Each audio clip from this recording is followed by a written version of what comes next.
Assalamualaikum warahmatullahi wabarakatuh. Selamat pagi, siang, sore, malam kalau Anda lihat hasil record ini. Hari ini kita akan belajar tentang konsep dasar rekam medis, di mana ini pertemuan pertama setelah UTS. Jadi yang sebelumnya dengan Pak Adit, berarti selanjutnya dengan saya. Sebelumnya yang mau kita bahas di setelah UTS ini adalah terkait isi rekam medis yang ada di acute care, rawat jalan, kemudian ada long term care atau perawatan jangka panjang, kemudian rekam medis pada pelayanan mental, kemudian rekam medis pada rehabilitasi dan lain sebagainya.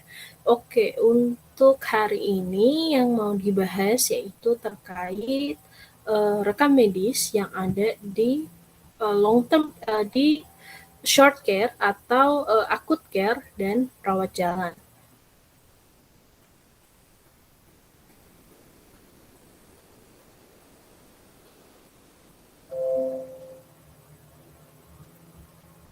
Baik, saya langsung buka rawat jalan dan acute care. Jadi nanti rekam medis itu ya, teman-teman pasti sudah belajar rekam medis itu apa, kemudian isiannya apa saja, kemudian dari pengertiannya, terus peraturan-peraturan rekam medis yang ada di Permenkes 269. Nah, di situ dijelaskan rekam medis yang ada di pelayanan itu beda-beda. Seperti di pelayanan rawat inap, rawat jalan, kemudian di IGD. Nah, itu beda-beda. Untuk rawat jalan, karena perawatannya itu tidak perlu pasien itu nginap, dan juga mungkin tindakannya tidak spesifik yang ada di rawat inap, makanya pelayanannya atau rekam medisnya itu jauh lebih sedikit ketimbang yang rawat inap. Kalau rawat inap kan misal pasien dioperasi atau pasiennya itu harus di dialisis, hemodialisis, jadi cuci darah. Nah, itu kan asuhan keperawatannya itu bisa banyak. Bisa setiap hari berapa lama sih si pasien itu ada di rumah sakit. Kan ada yang sebulan, ada yang mungkin cuman hitungan hari, 1 hari, 2 hari, seperti itu. Nah, rekam medis, rawat jalan, dan acute care. Kemudian yang mau kita bahas sebenarnya rawat jalan itu apa sih? Kalau berdasarkan keputusan Menteri Pendayagunaan Aparatur Negara nomor 63 tahun 2003, rawat jalan merupakan pelayanan medis kepada seorang pasien untuk tujuan observasi atau pengamatan, diagnosis, pengobatan, rehabilitasi, dan pelayanan kesehatan lainnya tanpa harus pasien tersebut rawat inap. Jadi bedanya rawat inap dan rawat jalan itu pasiennya nggak perlu nginep nih. Nah, rawat jalan paling di poli-poli.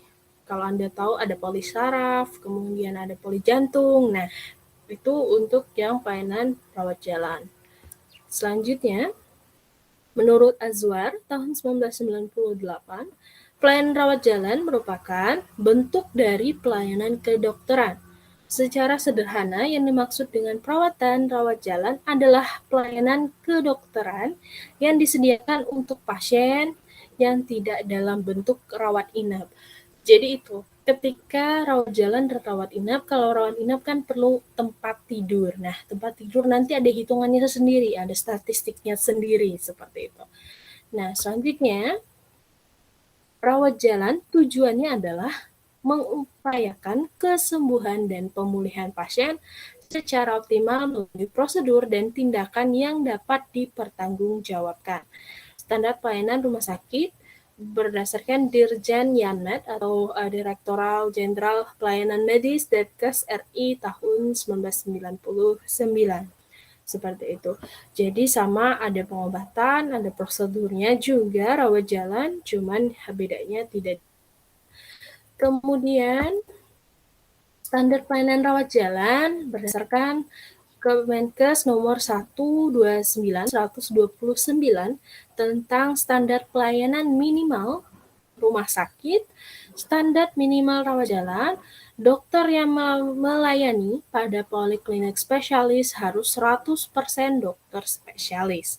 Jadi kalau misalkan di rumah sakit Anda nanti ada keterangan poli jantung. Nah, yang itu kan sudah spesialis untuk jantung seperti itu. Nah, dokternya harus yang punya title atau sudah menempuh pendidikan spesialisasi jantung.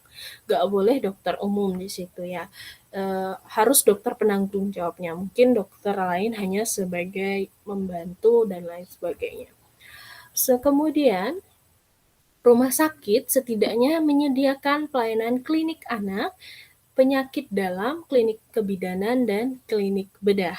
Oke, jadi minimal pelayanannya harus ada yang ini, klinik anak, penyakit dalam, kebidanan, dan bedah. Ini minimal. Jadi kalau misalkan rumah sakit punya pelayanan lebih beragam, itu akan jauh lebih baik begitu. Kemudian selanjutnya adalah jam buka pelayanan. Oh, sebentar. Untuk yang tadi ini Kemenkes 129 tentang standar pelayanan minimal rumah sakit untuk yang rekam medis ya kan. Kalau ini kan rawat jalannya ya, rawat jalan. Nah, kalau untuk yang rekam medis itu terkait penyediaan dokumennya, penyediaan dokumen rawat jalannya.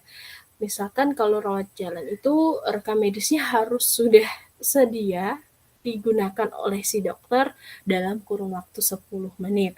Nah, kalau untuk yang rawat inap itu 15 menit. Nanti teman-teman bisa cek di Kemenkes 129 ini. Kemudian jam buka pelayanannya kapan sih? Kalau di rumah sakit, di puskesmas itu jam buka pelayanannya minimal jam 8. Tapi kalau misalkan ada kebijakan rumah sakit untuk khusus pasien lansia biasanya didahulukan atau seperti apa, atau ada tempat pendaftaran tersendiri seperti itu. Nah, ini tergantung kebijakan rumah sakit ya untuk jam buka pelayanan. Ada yang sampai jam 1 siang, jadi selanjutnya adalah pelayanan lainnya gitu. Selanjutnya adalah waktu tunggu untuk rawat jalan tidak lebih dari 60 menit. Jadi pasien utamanya kalau menunggu jangan sampai lebih dari 60 menit. Makanya pelayanan minimal rekam medisnya itu untuk rawat jalan adalah 10 menit, nggak boleh lebih dari itu.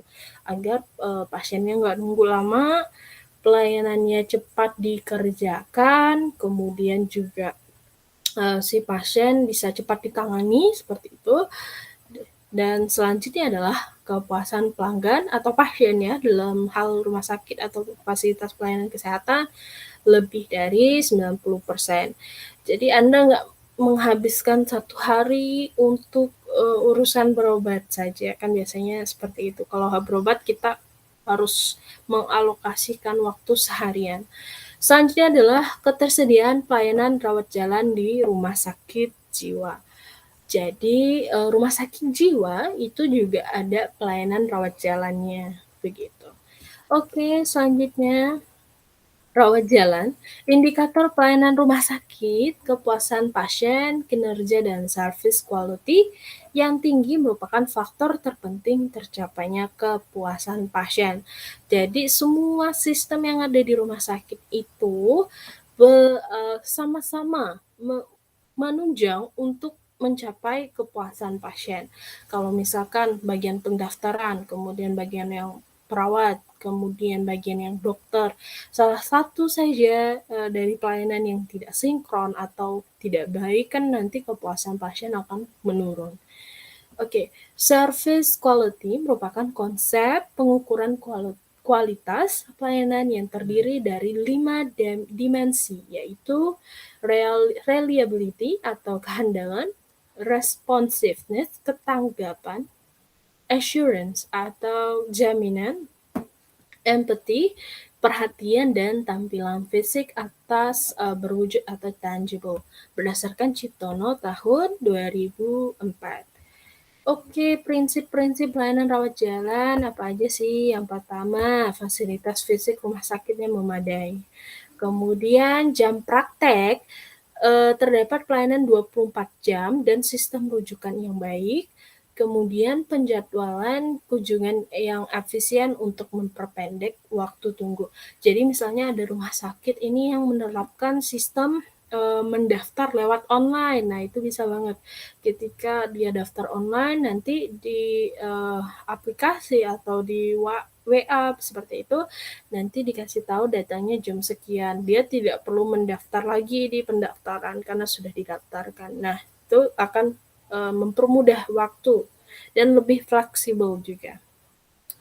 Kemudian selanjutnya adalah tarif yang terjangkau oleh sasaran dan juga kualitas pelayanan yang oleh pasien biasanya dinilai baik bila pelayanan oleh dokter dan perawat dilakukan dengan ramah, penuh perhatian terhadap kebutuhan pasien dan perasaannya. Jadi pelayanan rumah sakit harus berubah ya. Jangan jangan mau ketinggalan sama yang swasta seperti itu. Kalau swasta kita lihat bagian pendaftarannya sangat seperti kita di bank disambut dengan baik, kemudian ramah seperti itu. Nah, kalau bisa nanti Anda juga berlatih. Selanjutnya adalah jenis pelayanan rawat jalan ada apa saja? Ada pelayanan gawat darurat, yaitu emergency service, ya ini untuk menangani pasien yang butuh pertolongan segera dan mendadak, jadi seperti itu. Atau ada yang namanya unit gawat darurat atau emergency unit. Nah, emergency services. Kemudian ada pelayanan rawat jalan paripurna atau comprehensive hospital outpatient service. Nah, teman-teman mesti ingat kok bahasa yang sering digunakan ada kata outpatient, ada kata inpatient. Outpatient ini artinya adalah rawat jalan, inpatient adalah artinya rawat inap. Nah, ketika nemu-nemu istilah yang begini, jangan sampai bingung. Kemudian ada kasus misalkan emergency, oh berarti gawat darurat. Kemudian discharge berarti pasien pulang. Nah, itu harap diketahui dulu ya. Kemudian pelayanan rawat jalan paripurna memberikan pelayanan kesehatan paripurna sesuai dengan kebutuhan pasien gitu. Jadi pasien butuhnya apa? Oh, periksa mata, kita punya poli mata dan lain sebagainya. Oke, lanjut. Selanjutnya adalah ada pelayanan rujukan, jadi ada pelayanan emergency tadi, ada pelayanan paripurna rawat jalan, ada pelayanan rujukan. Jadi rawat jalan ini bisa merujuk juga atau namanya referral. Referral ini artinya merujuk, pasien dirujuk. Referral services, ya ini melayani pasien-pasien rujukan oleh sarana kesehatan lain. Nah, kalau Anda misalkan kerja di rumah sakit yang merupakan rumah sakit rujukan. Jadi rumah sakit yang tipe C atau tipe D merujuknya ke rumah sakit Anda, seperti itu. Nah, ini biasanya untuk diagnosis atau terapi, sedangkan perawatan selanjutnya tetap ditangani oleh sarana kesehatan yang merujuk.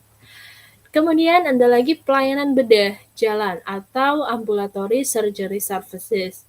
Ya, ini memberikan pelayanan bedah yang dipulangkan pada hari yang sama. Mungkin ada yang kita kenal dengan nama operasi yang sederhana. Nah, itu bisa dilakukan pada hari yang sama. Jadi pasiennya nggak perlu dirawat inapkan, tapi cukup rawat jalan atau bedah jalan. Oke, nah ini nih poin yang kita mau garis bawahi pada pertemuan kali ini yaitu isi rekam medis rawat jalan. Nah, ini Anda bisa temui apa-apa saja itu di Permenkes 269 tahun 2008 tentang rekam medis. Oke, yang pertama ada identitas pasien, kedua ada tanggal dan waktu, ketiga ada hasil anamnesis. Anamnesis ini saya harap Anda sudah belajar apa yang dimaksud dengan anamnesis. Anamnesis itu adalah hasil atau wawancara dengan si pasien atau keluarganya. Kan ada auto anamnesis, ada allo anamnesis. Saya harap udah pada belajar. Jadi ditanya nih, di wawancara seperti itu, keluhannya apa, riwayat penyakit sebelumnya apa. Kemudian ada hasil pemeriksaan fisik dan di pemeriksaan fisik seperti tinggi badan, berat badan, kemudian lokasi sakit dan penunjang seperti hasil lab, kemudian juga hasil ronsen. Nah, itu semuanya hasil pemeriksaan penunjang. Kemudian ada diagnosis, kemudian ada rencana penata laksanaan, maksudnya adalah rencana perawatannya si pasien. Kan kita udah dapet, oh ini penyakitnya nih kayak gini, berarti nanti kita rawatnya seperti apa, itu namanya rencana penata laksanaan. Kemudian ada pengobatan atau tindakan. Tindakannya apa? Apakah operasi atau sekedar obat saja atau infus saja? Nah, itu adalah tindakan. Kemudian ada pelayanan lain yang telah diberikan kepada pasien. Untuk pasien kasus gigi harus dilengkapi namanya odontogram. Untuk odontogram silakan Anda cek nanti di website atau Google seperti itu. Jadi itu adalah potret gigi. Nah, itu kerusakannya di mana nanti ditandain sama si dokter seperti itu. Selanjutnya adalah persetujuan tindakan bila diperlukan. Jadi kalau dokter atau perawat mau melakukan tindakan sekedar hanya pasang infus, sekedar hanya untuk seperti nyuntik, nah itu perlu persetujuan. Kalau pasang infus, suntik berarti dia persetujuan untuk rawat inap, sudah ada semuanya di situ. Kalau untuk persetujuan mau dioperasi, nah itu ada namanya informed consent. Oke, lanjut lagi ada prosedur pelayanan rawat jalan.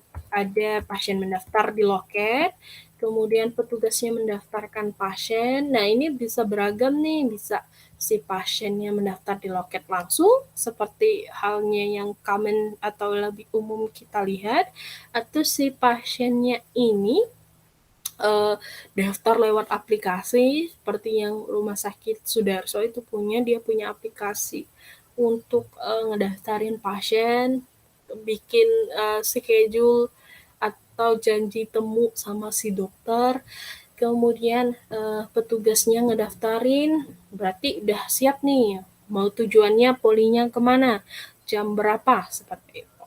Kemudian pasien menunggu panggilan pada poliklinik yang dituju. Pasiennya nunggu di poliklinik, nunggu sampai si perawat dari poli tersebut manggil, kemudian pasien menuju ruang periksa pelayanan rawat jalan, dan pasien jika perlu untuk dilakukan pemeriksaan penunjang, kemudian pasien meninggalkan poli.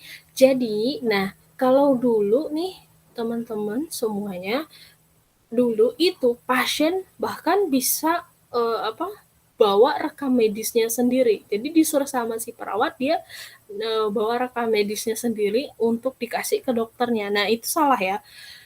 Yang seharusnya adalah nanti ada tim distributornya. Seperti itu. Jadi ada yang nganterin rekam medisnya ke ruang rawat jalan atau ruangan poli. Jadi bukan pasien yang pegang sendiri. Kenapa? Bisa jadi si pasien karena nunggu lama gitu ya di ruang tunggu rawat jalan, lama nih gitu. Kemudian udahlah pulang aja gitu kan, udah pulang akhirnya rekam medisnya dibawa. Nah, itu malah salah. Akhirnya nanti kan tidak sesuai dengan prinsip rekam medis, yaitu confidential atau rahasia. Nah, selanjutnya adalah terkait acute care atau perawatan akut. Komponennya apa aja? Acute care itu merupakan keperawatan yang bersifat sementara, keperawatan jangka pendek. Jadi jangkanya pendek. Kalau kronik berarti sudah lama gitu ya. Kalau ini akut berarti jangka waktunya pendek. Kemudian yang dilakukan di ruang UGD tergantung pada alasan kunjungan.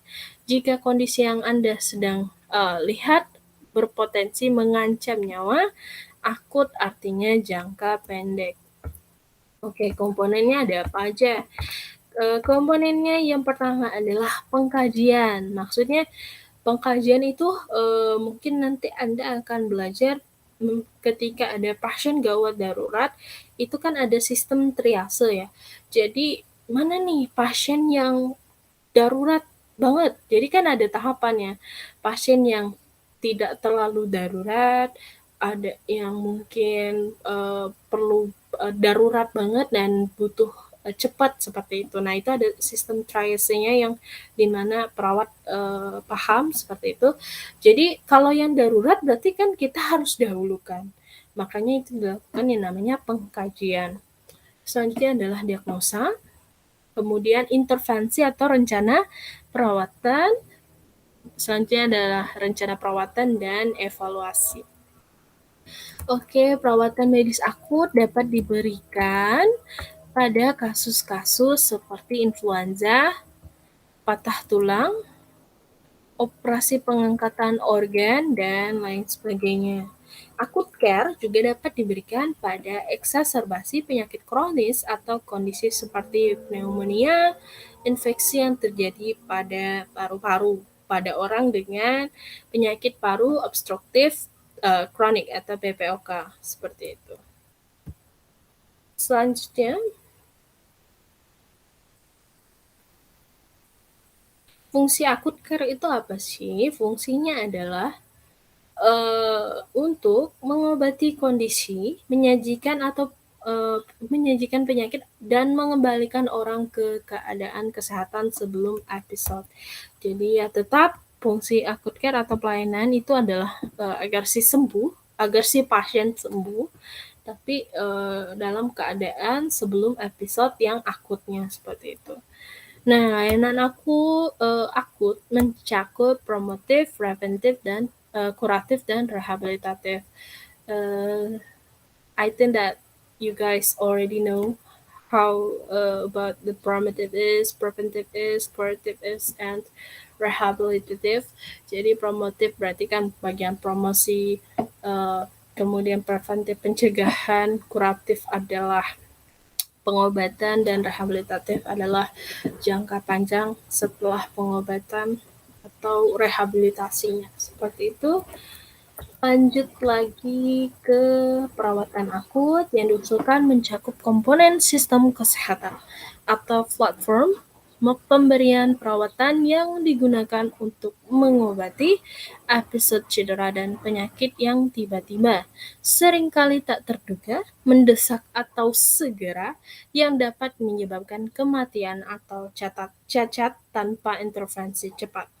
Istilah perawatan akut mencakup serangkaian fungsi perawatan kesehatan klinis, termasuk pengobatan darurat, trauma, darurat pra-rumah sakit, operasi perawatan akut, perawatan kritis, perawatan mendesak, dan stabilisasi rawat inap jangka pendek. Itu menurut WHO, World Health Organization. Seperti itu. Oke, itu tadi materi kita, dan saya sisipkan juga kuis untuk dikerjakan. Kuisnya saya akhiri. Wabillahi taufik wal hidayah. Wassalamualaikum warahmatullahi wabarakatuh. Terima kasih.